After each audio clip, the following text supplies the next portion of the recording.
અધિકારીઓ કામ ના કરે, ખોટું કરતા હોય તો અમે અધિકારીને પણ ખખડાઈ નાખીએ. અને જ્યારે અમે જીત્યા ત્યારે એવું કહેવામાં આવ્યું હતું કે સોનાની થાળીમાં લોખંડનો ખીલો. એટલે કોઈ વ્યક્તિ એવું કે મારા રાજકારણ સાથે કંઈ લેવા દેવા નથી, એ વાત એકદમ ખોટી છે. તો આ છેલ્લા 4 વર્ષમાં અમે 1 કરોડ કરતાં વધારે સ્કૂલમાં ગ્રાન્ટ વાપરી. યુવાનોને મારું આહવાન છે કે પોલિટિક્સમાં જોડાવું જોઈએ.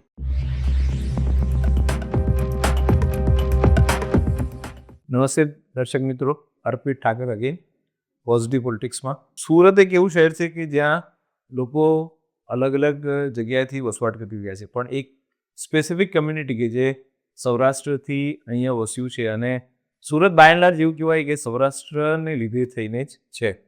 અને જે કંઈ પણ અત્યારે સુરતની જે જાહો જલાલી છે, સુરતની જે જાગજગામ છે, તે સૌરાષ્ટ્રવાસીઓને લીધે થઈને છે. અને મેજરલી એવું કહેવાય કે એક ડાયનામિક પર્સનાલિટી હોય. એવું નથી કે ભાઈ આ હશે, થશે, ચાલશે. એક નેતૃત્વ લેવાવાળી પ્રજા છે.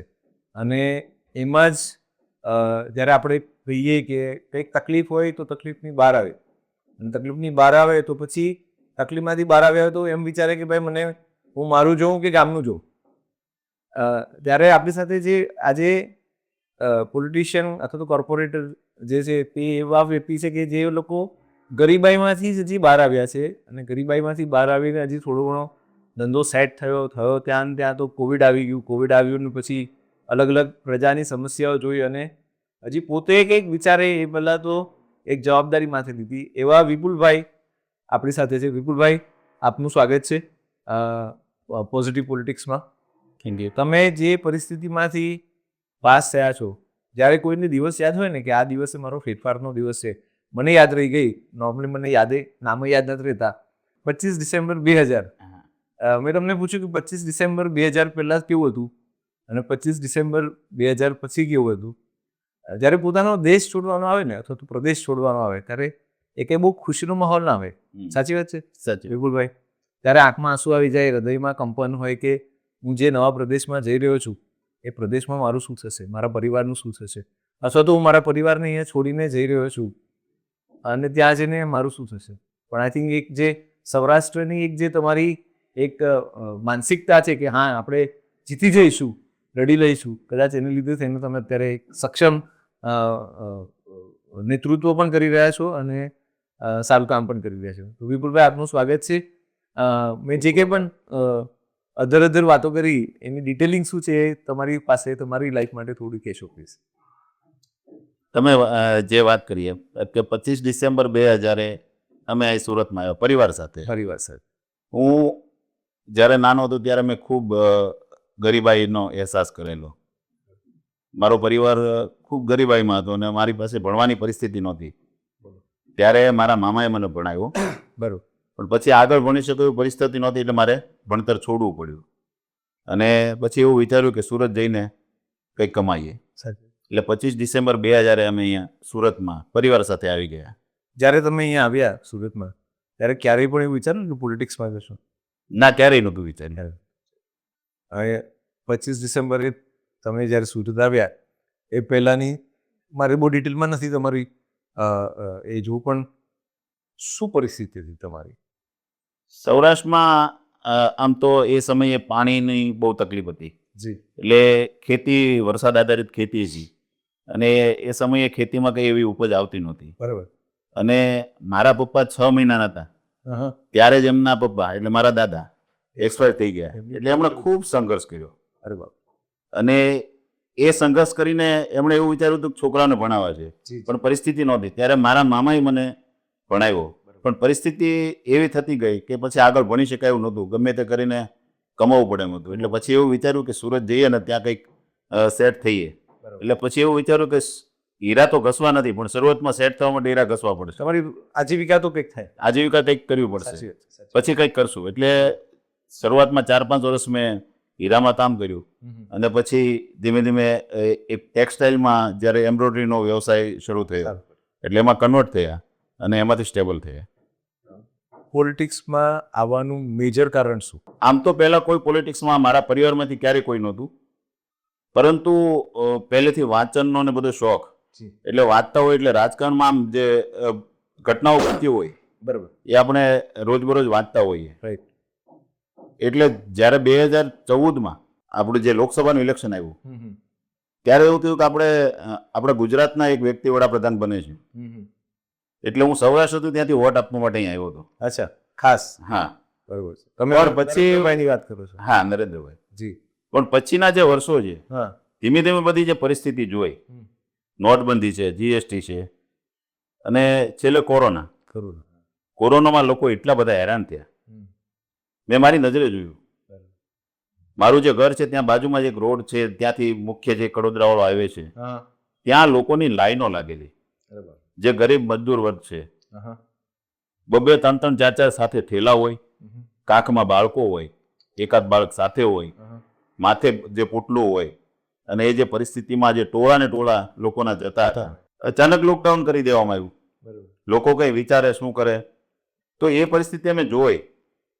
અને જે સરકારની નીતિઓ આપણે જે વિચાર્યું હતું એ પ્રમાણે કંઈ થયું નહીં. બરાબર. એટલે ખૂબ દુઃખ થતું હતું કે આપણે શું કરી શકીએ હવે.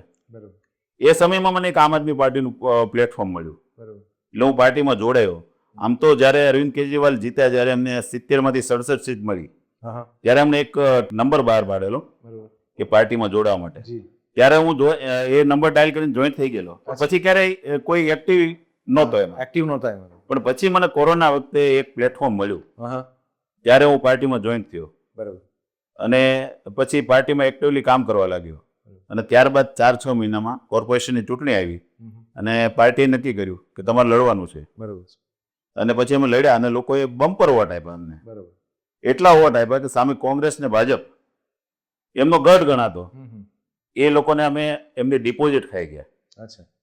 એટલા લોકો એટલા હદ સુધી નારાજ હતા. હા, એવું જ કહી શકાય ને. એવું જ કહી. ડિપોઝિટ ચાલી જાય મતલબ કે એટલા હદ સુધી લોકો નારાજ હતા. હા, એવું કહી શકાય કે અમને કોઈ નહોતું ઓળખતું. એ બહુ સ્વાભાવિક છે, કારણ કે તમારું કોઈ રાજકારણને કઈ લેવા દેવા જ નથી, તો બહુ સ્વાભાવિક છે. 100%. વિપુલભાઈ, પોલિટિક્સ જોઈન કર્યું એ પહેલા કોઈ જગ્યાએ તમે નેતાગીરી અથવા તો લીડરશિપ કરી હોય? ના, એવી કોઈ લીડરશિપ નહીં કરેલી. હું ભણતો ત્યાં સુધી હું સ્કૂલમાં મોનિટર ને એવું રહેલો. બાકી બીજે કઈ નેતાગીરી એક્ટિવ પોલિટિક્સમાં, ના, સમાજમાં કે આ એટલા માટે હું તમને પૂછું છું કારણ કે અમે અમારી પ્રજાને એ બી કહેવા માંગીએ છીએ કે જરૂરી નથી કે તમે સ્કૂલમાં મોનિટર કે સીઆર કે એલઆર કોલેજમાં હોવા જ જોઈએ. તમારામાં જો આંતરિક, તમારામાં જો નેતૃત્વની ભાવના હોય, સમાજ સેવાની ભાવના હોય, તો તમે પોલિટિક્સ જોઈન કરી શકો છો. 100%. લોકોના સેવા માટે પણ પોલિટિક્સ જોઈન કરી શકો છો. જે તમે એક ઉદાહરણ તરીકે છે. પોલિટિક્સમાં જોઈન જ્યારે પણ થયા ત્યારે તમને સમાજમાંથી બી કંઈક સવાલ જવાબ આવ્યા હશે કે ભાઈ માંડ તો આપણું ઠેકાણે પડ્યું છે, આપણે ગરીબ હતા, સુરત ગયા, ઘર તમે તમારા ફાધરને છોડીને, ભાઈને છોડીને અહીંયા આવ્યા, પછી બધા ધીમે ધીમે અહીંયા સ્થળાંતર કર્યું, તો તમને એવો સવાલ ના આવ્યો કે આ શું પોલિટિક્સમાં જોઈન થાય છે? ઘણી જગ્યાએથી એવા સવાલો આવ્યા. ઇવન કે ઘરેથી પણ ખૂબ રોકવામાં આવતા હતા. મારા મમ્મી છે, મારા પપ્પા 2012માં એક્સપાયર થઈ ગયા.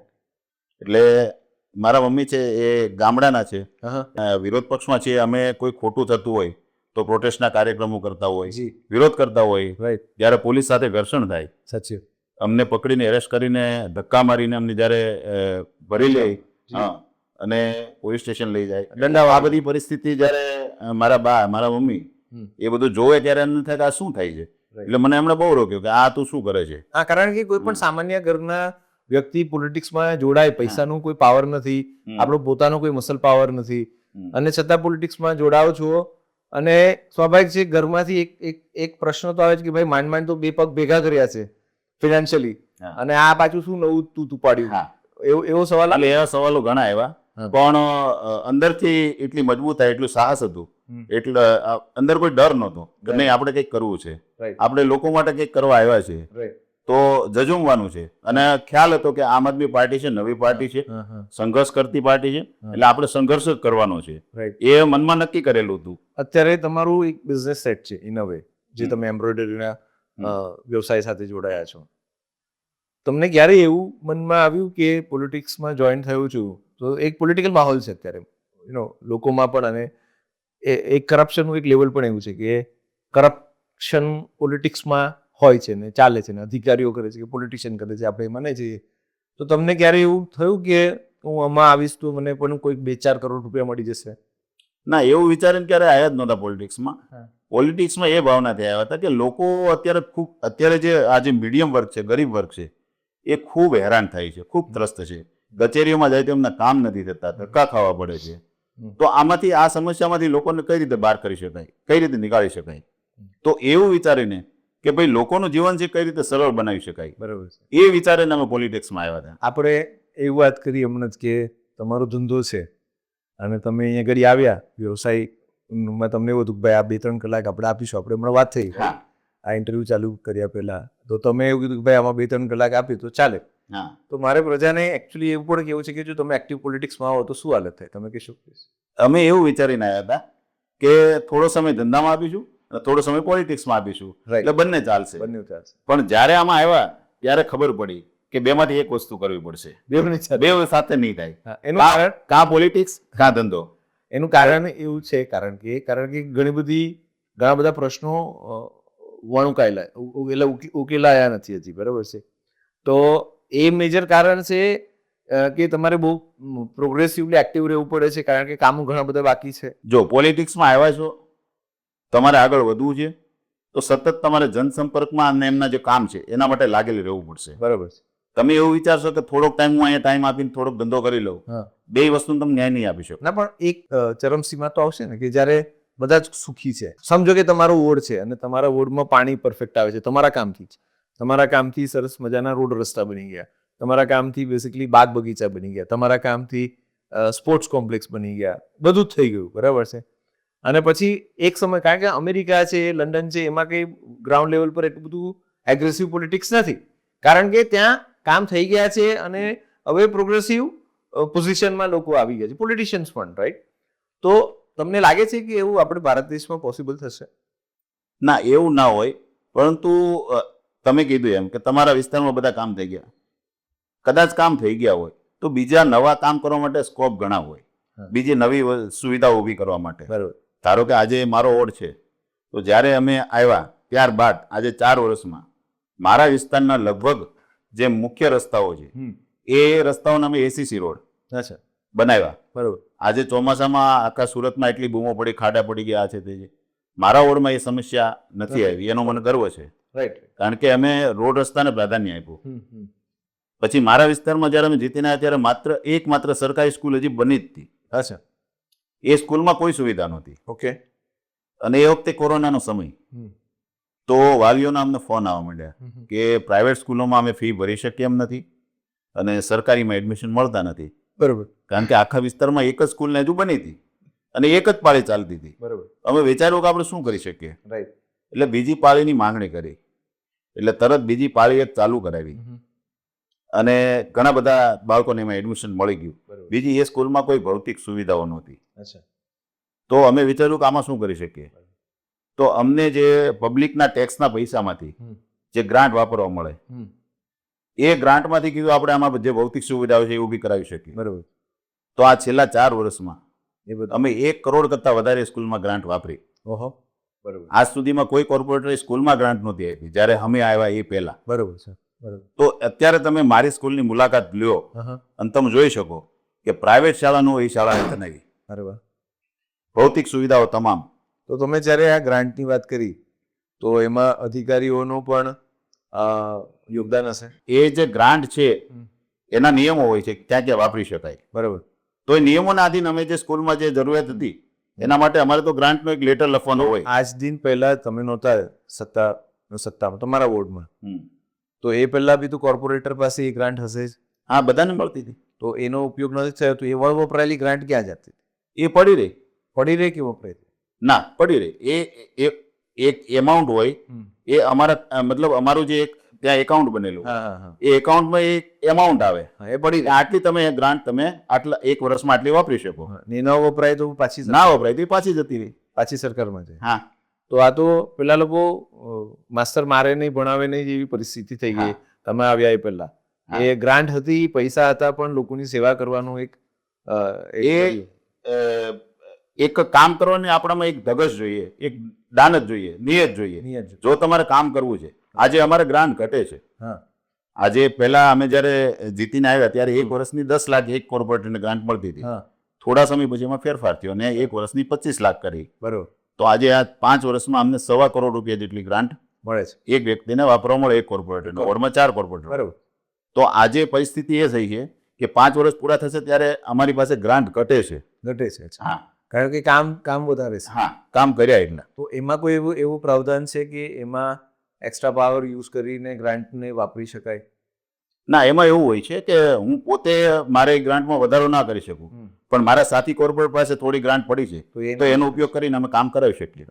એક કોર્પોરેશનના ઝોન જે છે તમારો, તો એમાં કેટલા કોર્પોરેટર્સ? આમાં ઝોન અલગ હોય છે ને વોર્ડ અલગ હોય છે. ધારો કે મારો વિસ્તાર જે છે ઈસ્ટ ઝોન વરાછા એ, તો એમાં વોર્ડ નંબર 16 પણ લાગે છે, વોર્ડ નંબર 17 પણ લાગે છે, 18 પણ લાગે છે, વોર્ડ નંબર 4 પણ લાગે છે, બરોબર 5 પણ લાગે છે. તો ઇલેક્શનના જે સીમાંકન છે એ અલગ છે અને જે કોર્પોરેશનના સીમાંકન છે એ અલગ. આપણે કોર્પોરેશનના સીમાંકનની વાત કરીએ કારણ કે ગ્રાન્ટ તો એમાં જ આવતી હશે. હા, તો એમાં બેઝિકલી જે બી કોઈ તમારી લિમિટ છે તો એ લિમિટ પતી ગઈ સમજો અને કામ બાકી છે. હા, તો કંઈક તો લીગલ વે હશે કે જેમાં બેઝિકલી અમારા વિરોધ પક્ષના જે નેતા છે એમને ₹1 કરોડ રૂપિયા સુધીની ગ્રાન્ટ મળે છે. હા, તો અમે એનો પણ ઉપયોગ કરી શકીએ. બરાબર છે, રાઈટ. આ એટલા માટે તમને પૂછવામાં આવ્યું કારણ કે લોકો સુધી આ વાત પહોંચે. હા, કે ભાઈ ₹1.25 કરોડ પતી ગયા એટલે વસ્તુ નથી પતી હોતી. ના, કામ તમે કરી તમારામાં દાના વિશે નિયર હોય તમે કર્યું છે એટલે તમે ગમે ત્યાંથી કામ કરાવી શકો. જી. પોલિટિક્સમાં તમારી ઉંમર અત્યારે લગભગ 40ની આજુબાજુ હશે. હા, 42 વર્ષ, રાઈટ. અને તમે જોડાયા લગભગ 4-5 વર્ષ પહેલા. હા, એ પહેલા તો પોલિટિક્સમાં તમારા આખા ફેમિલીમાંથી કોઈ નહીં અને સક્ષમ કામ કરો છો તમે. તમે યંગસ્ટર્સને શું કહેશો કે જોડાવવું જોઈએ કે ના જોડાવવું જોઈએ? યુવાનોને મારું આહવાન છે કે પોલિટિક્સમાં જોડાવવું જોઈએ. ઘણીવાર અમે સોસાયટીઓમાં લોકોને મળવા જતા હોય ને ત્યારે કોઈ એવો સવાલ કરે કે મારે રાજકારણ સાથે કોઈ લેવા દેવા નથી. ત્યારે હું એમને એ કહું છું કે આ વાત તદ્દન ખોટી છે. દરેક વ્યક્તિ રાજકારણ સાથે જોડાયેલ છે ને દરેક વ્યક્તિને રાજકારણ સાથે જોડાવવું જોઈએ. એમની સાથે લેવા દેવા નથી એ વસ્તુ ખોટી છે. કારણ કે તમે કેવા કપડાં પહેરશો, તમારા બાળકો કેવી સ્કૂલમાં ભણશે, તમે શું ખાશો, તમે કઈ પરિસ્થિતિમાં જીવશો, આ તમામ વસ્તુ રાજકારણ નક્કી કરે છે. બરાબર. એટલે કોઈ વ્યક્તિ એવું કે મારા રાજકારણ સાથે કંઈ લેવા દેવા નથી એ વાત એકદમ ખોટી છે. કારણ કે તમે કમ્પ્લેન કરો પછી કે આ થયું નથી. હા, એટલે અમે લોકોને જાગૃત કરીએ છીએ કે તમે અમારી સાથે કોન્ટેક્ટમાં રહો, અમારી સાથે જોડાયેલા રહો. તમારે કોઈ કામ હોય, કોઈ કામ અટકતું હોય તો તમે અમારા કોન્ટેક્ટમાં હશો તો તમને ઘણા લોકોને અમે મળીએ છીએ ને, અમે સોસાયટી જઈને લોકોને મળીએ તો ઘણા લોકોને એ ખબર નથી હોતી કે ભાઈ આવકનો દાખલો કેમ નીકળે, ચૂંટણી કાર્ડમાં સુધારો ક્યાં થાય, આધાર કાર્ડમાં સુધારો કરવો હોય કે શું કરવું, તો એ લોકોને ખબર નથી હોતી એટલે એ લોકો ક્યાંય જતા નથી ને એ કામ પડ્યા રહે છે અથવા એજન્ટો પાસે કરાવે છે. જે આવકનો દાખલો 20 રૂપિયામાં નીકળે છે એ એજન્ટોને 1000, 2,000 રૂપિયા આપીને કરાવવું પડે છે કામ. જો અમારી સાથે જોડાયેલા હોય, અમારી સાથે કોન્ટેક્ટમાં હોય તો અમારા કાર્યાલય પર અમે એ જે આવકના દાખલાના ફોર્મ છે, કોઈ રેશન કાર્ડમાં સુધારા છે, આ બધા ફોર્મ છે, અમે ફ્રી ઓફ ભરી આપીએ છીએ.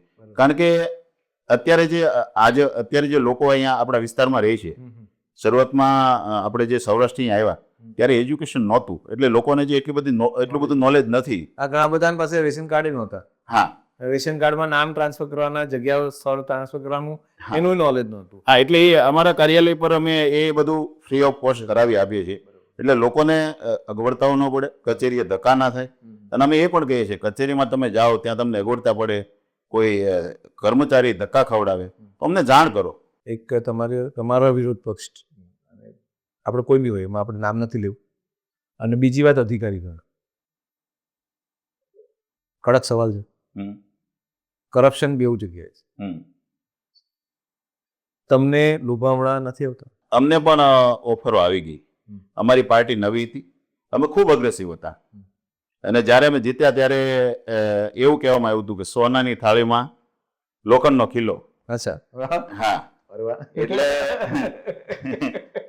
એટલે એક ડરનો માહોલ આ લોકોને આવું એક્સેપ્ટેશન જ નહોતું કે આમ આદમી પાર્ટી એટલા કોર્પોરેટર જીતશે. હા, અને અમે જીત્યા પછી અમે જે અગ્રેસિવલી કામ કર્યા, વિરોધ પક્ષ તરીકે અમારું અમે જે સ્ટેન્ડ ઊભું કર્યું એ જોઈને આ લોકો એવું નક્કી કર્યું કે પાર્ટીને તોડવી પડશે નહીં તો આપણને નડશે. એટલે ઘણા બધા કોર્પોરેટરને એ લોકો તોડીને લઈ પણ ગયા અમને પણ ઓફરો આવી, પણ અમે મજબૂત હતા, અમે એના માટે નહોતા આવ્યા. એટલા માટે એમની જે ચાલ હતી એ ફાવવાની એ લોકો. એ તમે પોલિટિક્સની વાત કરી. હવે વાત કરીએ આપણે અધિકારીગણ, જે બ્યુરોક્રેટ્સ કહીએ આપણે. એ લોકો નડતરરૂપ બને છે પ્રજાને? બ્યુરોક્રેટ્સમાં એવું છે કે બ્યુરોક્રેટ્સ ઉપર આમ તો જોવા જઈએ, અધિકારી, હા, એટલે ટોટલ અધિકારીઓ ઉપર આમ તો સત્તા પક્ષનો કંટ્રોલ હોય છે. અચ્છા. હા, પરંતુ અમે અમારા વિસ્તારમાં જે કામ કરાવ્યા છે, અધિકારીઓ કામ કરે છે. બીજું કે આપણે સુરત મહાનગરપાલિકા કે આખા ગુજરાતમાં તમે જ્યાં જુઓ ત્યાં અધિકારીઓની ખૂબ મોટી કર્મચારીઓની ઘટ છે. બીજું કે સરકાર આ અધિકારીઓ પાસે પોતાની પાર્ટીના કાર્યક્રમો કરવામાં એમને રોકે છે. અચ્છા. એટલે એમના જે કામનો સમય, કામના જે કલાકો છે એ વેડફાય છે.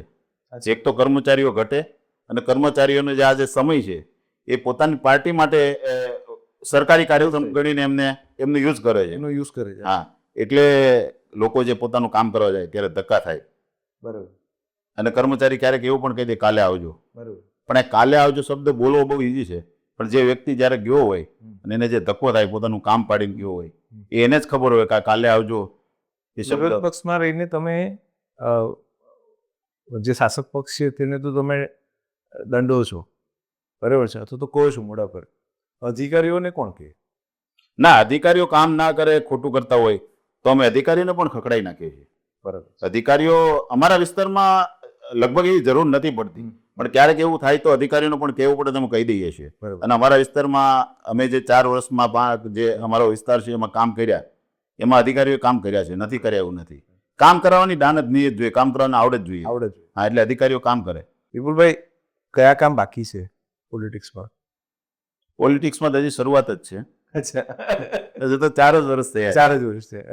હજી તો ગ્રેડ આવે છે ધીમે ધીમે. હા, તમે પણ 4 વર્ષમાં ઘણું બધું શીખ્યા. પણ તમને લાગે છે કે તમે એક સીઝન પોલિટિશિયન થઈ જશો? ના, એટલે આપણે જે ભાવનાથી આવ્યા છીએ, જે આપણે ઉદ્દેશથી આવ્યા છીએ, એમાં અમને ખૂબ સંતોષ છે, ખૂબ ગર્વ છે. અમે જે એક લોકોના કામ કરીને જે એક સંતોષ મળે છે, એક ગર્વની લાગણી પેદા થાય છે કે ભાઈ આપણે. જ્યારે હું તમને કહું ને કે સીઝન પોલિટિશિયન્સ મીન્સ કે તમે એક ગાડી લઈ નીકળો, તમારી પાછળ 4 ગાડી, આગળ 4 ગાડી. ના, એવું ક્યારેય ગેલછા ખરી? એવી ક્યારેય ગેલછા નથી. ઇવન કે અમે ક્યારેય એવું લોકોને ફીલ નથી થવા દીધું કે અમે બહુ મોટા કોર્પોરેટર, બહુ મોટા સાહેબ છીએ. અમે એવું માનીએ, હું એવું માનું છું કે જમીન વ્યક્તિ રહેવું જોઈએ. અમારા કાર્યકરો હોય, અમારા વિસ્તારના લોકો હોય, તો અમે ક્યારે એવું અભિમાન કે અહંકાર નથી કરતા. બરાબર. લોકોએ અમને જીતાડ્યા છે. લોકોએ જીતાડ્યા ત્યારે અમે ઘણીવાર કહીએ કે ઘણીવાર પેલું આધાર કાર્ડમાં જે સરનામા સુધારવાના હોય એના માટે અમારા સહી સિક્કાની જરૂર પડે, તો લોકો અમારી પાસે સહી કરાવવા, સિક્કો મરાવે. એ સિક્કો મારવાના હકદાર અમે ત્યારે બન્યા કે તમે અમને જીતાડ્યા. બાકી મારો સિક્કો થોડો ચાલતો હોત, મારી સહી થોડી ચાલતી હોત. હવે પછી ઘણા બધા એવું બી કહે ને કે મારો સિક્કો જ ચાલે છે. એટલે એ હું એક કહું છું કે અમે એ જ કહીએ, સામેથી લોકોને કહીએ કે તમે અમને જીતાડ્યા ત્યારે એ સહી કરવાના હકદાર અમે બન્યા છીએ. વાત એક જ છે, પણ બે અલગ અલગ રીતે આ બે વ્યક્તિ બોલી છે એ વસ્તુ કે ભાઈ અમે અમારો સિક્કો ચાલે છે કારણ કે તમે જીતાડ્યા છે, અને બીજો એમ કહે કે મારો જ સિક્કો ચાલે છે. હા, બે રીતે થાય ને, એ બે વસ્તુ. એ બેનું. વિપુલભાઈ, ઘણો આભાર આપ અહીંયા આવ્યા. પોઝિટિવ પોલિટિક્સ સાથે આપણે વાતો કરી. તમારી જર્ની એક ગરીબ ઘરથી મિડલ ક્લાસ ફેમિલી અને નોન પોલિટિકલ બેકગ્રાઉન્ડ એ એક એક્ઝામ્પલ રૂપ છે. તમારું પણ બીજા બધા ઘણા બધા વ્યક્તિઓ છે કે જે હવે પોઝિટિવ પોલિટિક્સમાં આવી રહ્યા છે, જેને હવે ખબર છે કે ભાઈ આપણે અમેરિકા નથી જવું, જેને ખબર છે કે દુબઈ નથી જવું. ત્યાં જઈને પણ જો આપણે ઉશિયાળામાં રહેવાનું હોય, કોકના દયા ભાવનામાં રહેવાનું હોય, ગમે ત્યારે પાછળ લાત મારીને કાઢી મૂકીને પાછા મોકલાવે, એ બધી પરિસ્થિતિ આઈ થિંક હવે લોકો સમજશે. અને તમારા જેવા નેતૃત્વમાં લોકો અને તમે વાત કરશો તો સમજી પણ શકશે. અમારો પ્રયત્ન એ છે કે તમારા જેવા નવયુવકો અથવા તો એક ઘરેડ વ્યક્તિઓ પોલિટિક્સમાં આવે, પોઝિટિવલી કામ કરે અને વિસ્તારનું, સિટીનું, સ્ટેટનું અને કન્ટ્રીનું કંઈક ઉદ્ધાર થાય. તો અહીંયા બેઠા બેઠા આપણે એવું ના કહીએ કે અમેરિકામાં જ રહેવાય, અમેરિકામાં બહુ મસ્ત છે. ના, હું તો એનો વિરોધી છું. અમે પણ મારા છોકરાને મેં પૂછ્યું કે તારે બહાર જવું છે, તો એને પણ રસ નહોતો, એને ના પાડી. એટલે મેં એને એક પણ વખત નથી કે તું બહાર જા, કારણ કે ત્યાં જઈને જે મહેનત કરી છે એ મહેનત અહીંયા કરે તો અહીંયા સારું છે. સારું છે, સારું. બહુ સાચી વાત કીધી. હા. હું પોતે વર્ષો સુધી હું બહાર રહ્યો અને બહાર ન રહેવાનું કારણ મેઇન એ જ હતું કે તમે કાયમ કોઈકના ઓશિયાળામાં જ રહો છો, બીજા દેશના ઓશિયાળામાં. બીજા દેશ તમને કાયમ જ તમારી નાગરિક તો આના બેઝિકલી તમે કાયમ ક્વેશ્ચન કરી શકે, 100%. ગમે ત્યારે કાઢી મૂકી શકે. તેના જે માહોલ છે તે એ પ્રમાણે તો એમ થાય કે આપણે આપણા દેશને સારું ના કરીએ તો એ જઈને શું તોડવાનું ખાલી ખાલી. સાથે એ જઈને જો વાસણ ધોવા ન હોય, હા, ત્યાં જઈને કોકની ગુલામી જ કરવાની હોય, હા. તો એના કરતાં બેટર છે કે ભાઈ અહીંયા આપણે આપવું. અને 140 કરોડ લોકો છીએ, હા. તો 140 કરોડ રિક્વાયરમેન્ટ પણ છે અને 140 કરોડ સમસ્યાઓ પણ છે. હા. તો અહીંયા ને અહીંયા જો એક્ટિવ રહીશું તો અહીંયા જ બહુ મોટું વ્યાપ છે, ધંધાનો હોય, નોકરીનો હોય અને કેરિયરનો હોય. તો અહીંયા શા માટે ના કરીએ?